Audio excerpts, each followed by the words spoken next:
Good morning, good afternoon, and good evening, peoples. My name is STU-MODS. Yeah, I know that's okay. Right then. So today we're going to be discussing flashing the actual NAND itself. I've done a little quick video on it, but I wanted to do a little bit more of an in-depth one to cover the Coronas as well as the rest of our beautiful generation of hacked consoles. So first thing you want to do is make sure you have your update. No, not your update. You don't want your update. We're going to be making one of these in a minute.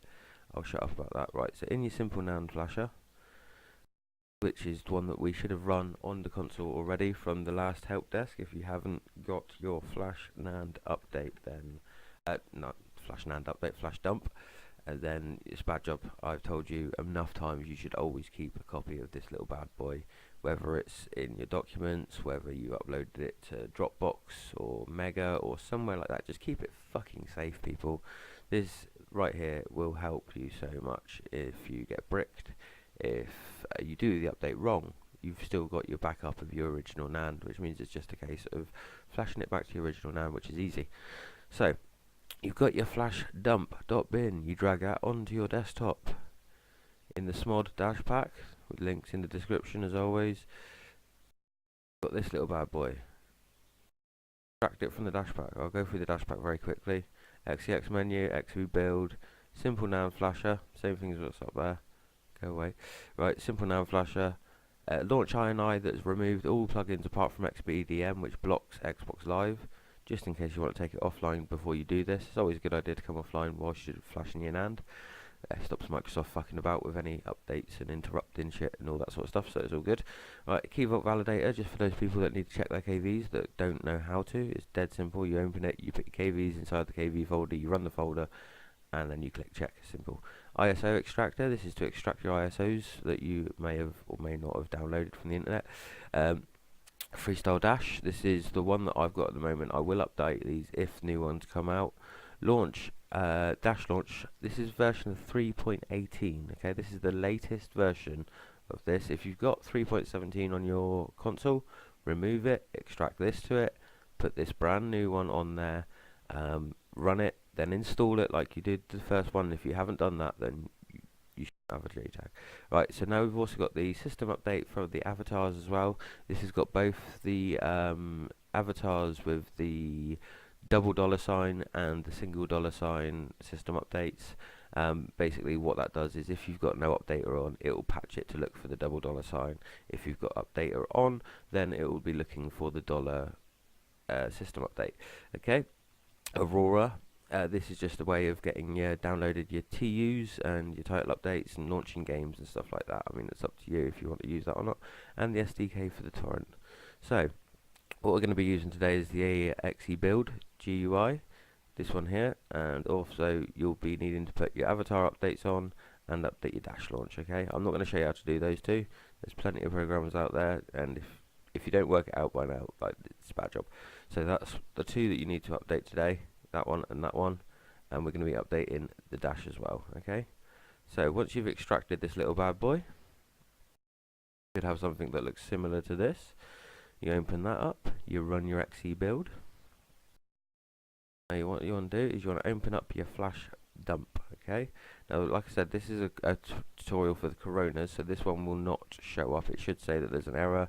If you look, it says 49 kilobytes. Your average flash dump, if it's not the 4 GB, it will be I think it's 16 megabytes or kilobytes, so I don't know what it is. It doesn't matter anyway. But right, so we want to open up the flash dump.bin. If you've got one of these on there already, get rid of it. You don't need it. It's fine. We're going to open that. There you go. See, it can't be determined what sort of NAND it is because this is a 4 gig Trinity. Okay. So now you pop your CPU key in there, and that would sort out your source and your type and all that good stuff. So that's literally it. Like, literally, you pop that in there. You've selected Corona. You selected the RGH 2.0. Oh, bless me. Sorry. Right, and now what you want to do for the Coronas, all the rest of them, you just click it on. See, it's 16 megabytes is what the NANDs are for all of these. And not only that, the Corona V1, I believe, was, or was it V2? I don't know. There's some certain Coronas, not the 4 GB ones, where you just click that. You don't have to disable your failsafe and switch your new modes or anything like that. It's literally just it's a 16. If it's a 16 gigabyte NAND, 16 megabyte NAND, or either of these two here, you know, what I mean, it's fine. It's absolutely fine.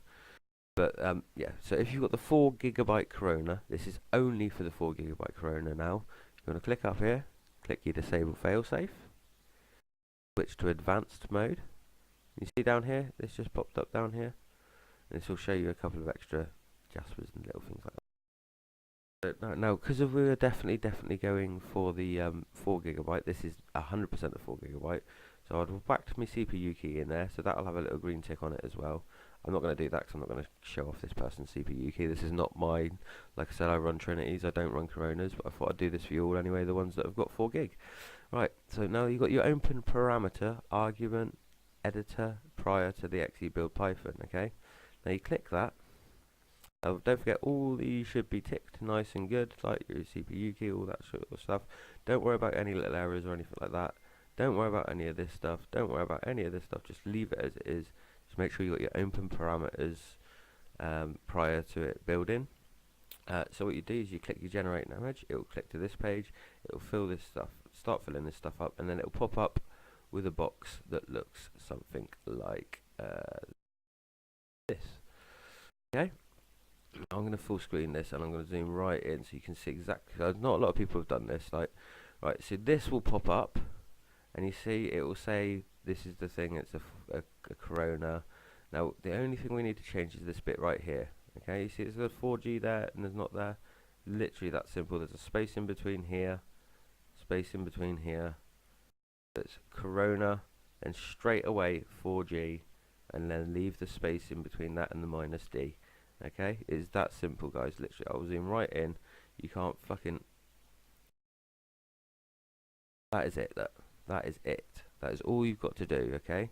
Once that's done, don't click cancel or abort. You want to hit save new parameters and run the XE/Python. Okay. And once that's done, don't forget, if you've got the 4 gigabyte NAND Corona only, do you use this method. Rest of the Coronas, you don't even need to change your parameters for any other thing. It's literally just this one console. So, yeah, you click on this one here, it will build, and then what will happen is you'll end up with something like this on your desktop. It will say, would you like to close the program? You say yes, that's fine. You do no longer need this anymore as long as it's all built. You will get a few errors pop up and stuff. Just say, okay, that's fine. You shouldn't worry too much about the errors. Just make sure, I mean make sure you get your CPU key right and you get a nice clean flash dump. If without these and your CPU key, your console might as well be a brick. It's just, there's no point having a console without your flash dump. Keep this shit safe, people. This is what I'm trying to tell you, man. I'm trying to help you all out. But there's your parameters. You've seen that. You've generated this. So now you've got your update and you've got your flash. So you've got your simple NAND flasher still. I'm going to drag both of these into your simple NAND flasher. Or if you've got your flash dump in there already, or because it's on your USB stick or whatever, this is what you want to have at the end of it. When you run it next time, you've got to have all 3 of them. So you drag that back onto your neighborhood, put it onto the root of your hard drive, or use the USB method. Now you'd run your default XEX again. Okay, so you run it again. When it pops up, and this time we'll be doing a different set of commands because obviously we're not dumping the NAND this time, which was X prior to it, but this time we're going to be pressing A. When you press A, it will pop up. It will say, "Are you sure you want to do this?" Press Start to continue. Okay, and literally, if you press A and then A again, you're going to go back to your dashboard. You're not going to flash your NAND. Nothing's going to happen. Okay, if you press A and then Start, that's when it will flash. Okay, guys, it's that simple. It will flash your NAND. Then what you do is you just drag across your title updates, not title updates, your system updates, and you drag across what's it called, dash launch 3.18, and do the updates, and you're all good to go, guys. That is it. It is literally that simple. That is the 4 gigabyte one. If you're doing the other one, the normal one, literally it's just a case of clicking it up. So as you can see, literally you whack it in, boom, boom, boom, choose your thing, put your CPU key in, generate hacked image, it will give you the output. It's that simple. you don't need to enable. You can have that, so it can be switched to simple mode. Every other console, you can do it in simple mode. Okay, it's the Corona 4GB. Switch to advanced, disable failsafe, open parameters, and then do this. When you go to click generate NAND, make sure you get your CPU key right and make sure that's all sorted. Okay, guys? Right, SMOD's out. One love, peoples. I hope this helps a lot of people because you've all been having some serious problems. So, cheers, bye.